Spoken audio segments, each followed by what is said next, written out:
Welcome back to the Abundant Harvest Homestead. I'm Papa Pepper. This is my lovely wife, Mama Pepper, and we've got a bit of a story to share with you guys this time. I know some of you guys out there are parents, some of you guys have grandchildren, and whether you're a parent or a grandparent, if you're a grandparent, that means you are a parent too. You know, you've had children, and raising children has its ups and downs.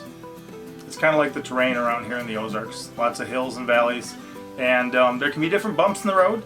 Different times of real success, different times of struggle. And the other night, Mama Pepper and I stayed up late. A lot of times that's when I get different computer work done. A lot of times she's still nursing a baby, you know, working on stuff. So we can stay up kind of late, and we slept in. And we slept in, and like all of our children got up above us, before us, right? So we're laying in bed, and we hear noises. And we see that the sun's up, and we know that there's children out there doing things. Now, as parents, we like to be responsible, like to give a good amount of supervision for our children. And on the negative side of things, when children are just up and unsupervised and you're sleeping, what are some of the thoughts that go through your head? They can be getting into stuff in the kitchen, making messes, you know, trying to serve themselves cereal, dumping a gallon of milk out, you know, Cheerios all over the floor. And generally, if you raise responsible children, it's not always a major, you know, safety threat, but messes happen even sometimes when we are watching. So we both get up in here and we hear noises and we walk out there. And the children have all sorts of stuff going on. Do you remember like the main 4 things they were doing at that time or had done? They were working on their workbooks. We homeschool. All of their dishes and the counters were clean. The floor was swept. I think the table had the food ready, or they were going to bring the food to the table. They had the meal cooked. Yeah, so they had woken up and they did all the chores. Which the children do the chores. They each have a partner. That way if they encounter something or see a venomous snake, somebody can sit there and watch while the other person runs and gets the dad. That way or mom. That way they have a second witness, you know, that yes, this chore got done. You know, we were both there. We did it. It was complete. That way they have help for moving things like hay bales or turning on water. One person can be on the hose end. One person can be on the spigot end. But they did all the chores. And then they put on a pot of coffee for me. So a lot of times they make me coffee in the morning, or if I make it myself, but they had a pot of coffee going for me. They also decided to make breakfast. And it wasn't just like, even just like cracking eggs in a pan. And it definitely wasn't like cereal or yogurt or fruit. What did they decide to make? I think they made pancakes. They made pancakes. And how do they make pancakes? From scratch, right? From scratch, yeah. Yeah, so they make them from scratch. They get out flour, they get out water, they make their own batter, and then they pull out the griddle, and they get them going. And so they, guys, all the chores. A pot of coffee for Papa. Making pancakes from scratch for breakfast. And they were starting their school workbooks because we homeschool. Like, there's moments in parenting where you do well. And this was one of those times where it just blew me away. In fact, I think soon we're going to take them out fishing on the White River for some rainbow trout. I want to smoke some anyway. And, you know, with a wife and 8 children, I 10x my limit. If she gets a license, I have a license. Our children are 13 and under. So really from the ones that can fish on up. But I can as far as 10x my limit, which is amazing. And then also, what do they have at Cotter at the White River? The rope swing. Rope swing. It's been super crazy hot here lately. I don't even get a lot done unless it's early in the morning or like after 6 p.m. So the water at Big Spring at the White River at Cotter is really cold, so it'll be nice and refreshing. But yeah, we were just blown away. And as we contemplated, or contemplate, as I say sometimes, what do we remember from before we even moved to the Ozarks back near the end of 2015? They had done that before. We've slept in before. 2015, I remember sleeping in. and we hear noises, and we're staying at a cabin some friends were letting us stay at, as we sold our house, stayed at their cabin, then moved down here. And we wake up and we hear noises, and Pinky was probably 5. Pinky would have been 5 at that time. Mm-hmm. Wow. And what were they doing? They were sitting at the table, and I remember they were setting up the table with, a fork and a plate, and, they were kind of waiting for Mom and Dad to come out, I think, and see that they had prepared the meal. I think they made eggs. They made eggs. So I think there was like eggs. I don't know if there was toast. There was fruit. There's fruit. Fruit and like milk, eggs. but like Pinky remembers it. She was 5 and she was like sneaking around real quiet to make sure to pull out the forks and set them down and stuff. And you may think, really, a 5-year-old cooking eggs, isn't that pretty dangerous? And it's like, well, it depends on the 5-year-old, because some of our children start helping with that stuff at like 3. Remember Doc? Is he 2 now? He's 2. He's 2. Okay, at like 2. He starts being helping and involving. You can teach him how to use a spatula, and he knows it's hot.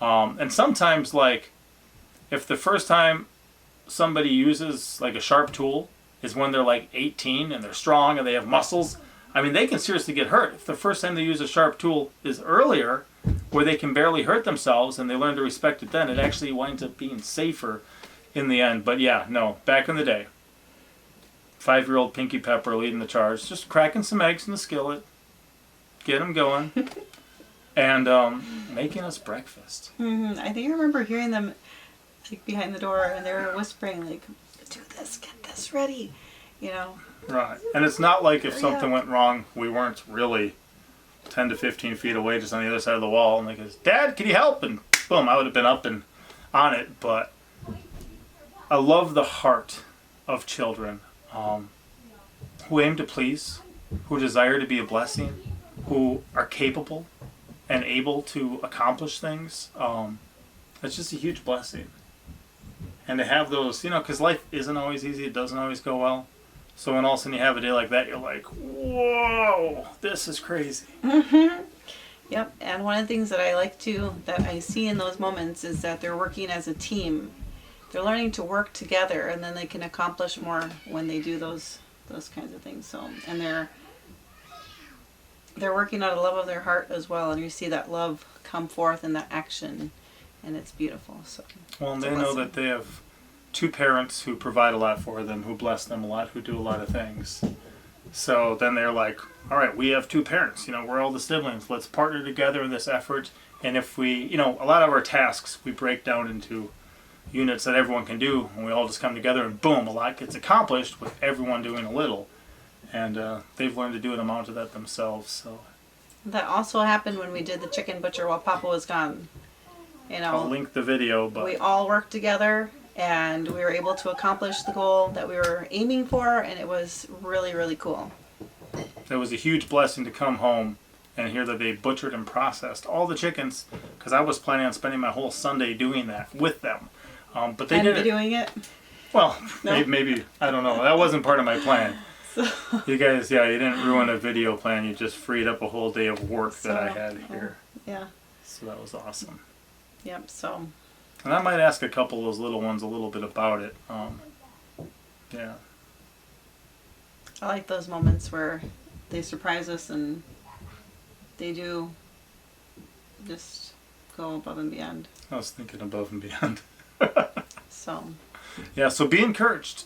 Sow into your children. Raise them up in the way that you'd like them to go, and that foundation you lay for their life. Not just all the stuff they can learn and know, but who they are as a person, and their character and their nature, their morality, their skills, their capabilities.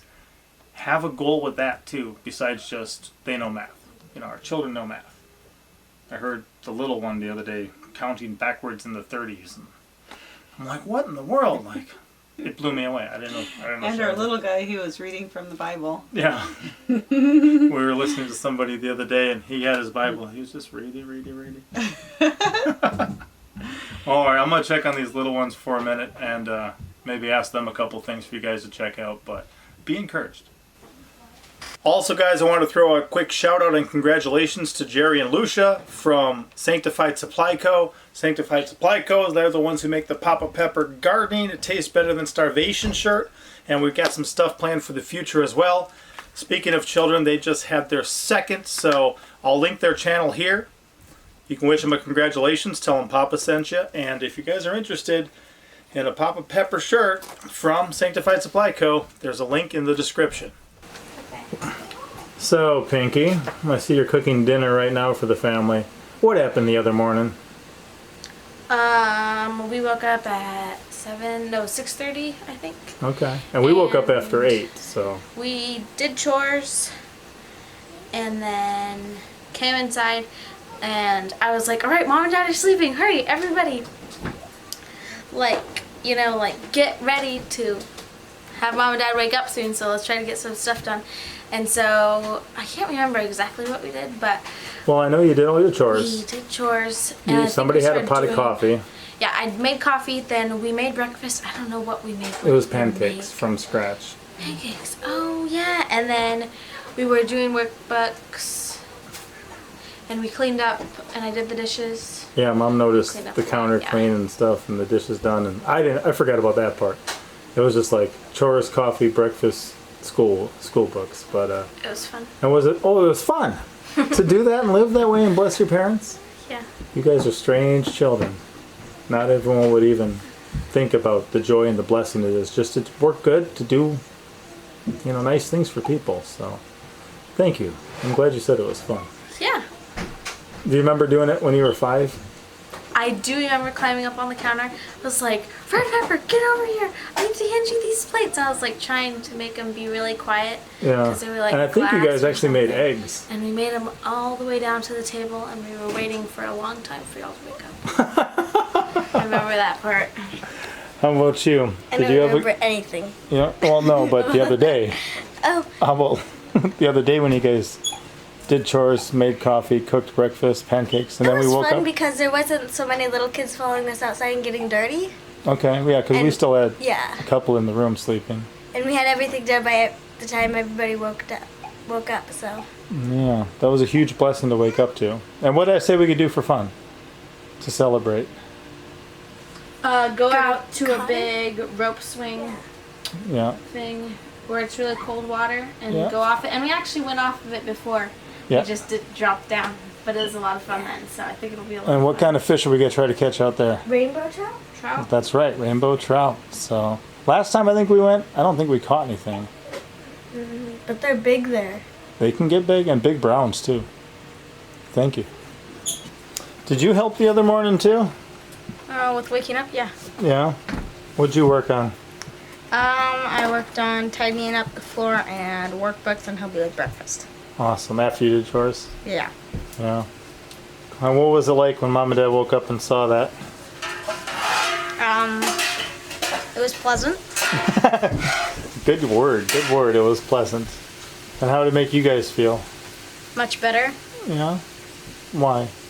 So then we can get on to devotions and have a better start of our day.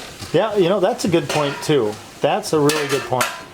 He said he felt much better because it got them an earlier start on their day. They didn't have to wait for us to wake up and then make them breakfast and then start their workbooks with them and stuff. Says that was good. We could just wake up, eat right away, get right onto our daily devotions as a family. And I like the way you look at that. That makes sense. That's pretty cool. So anyway, guys, we're going to get on to dinner tonight. Probably our next video will be snake gourd, Chinese red noodle bean, and Malabar spinach stir-fry video. So that's my top 3 garden plants. Stay tuned for that. We'll see you next time. Feel free to leave a comment. Just be kind. I know that some people are like, oh, a 5-year-old shouldn't be able to cook eggs. Okay, I get that. You don't need to comment that. Comment something else. More positive, more happy, right? Yeah. Yes, sir. Does that sound better? Yeah. All right, pop out. Little Pepper's out.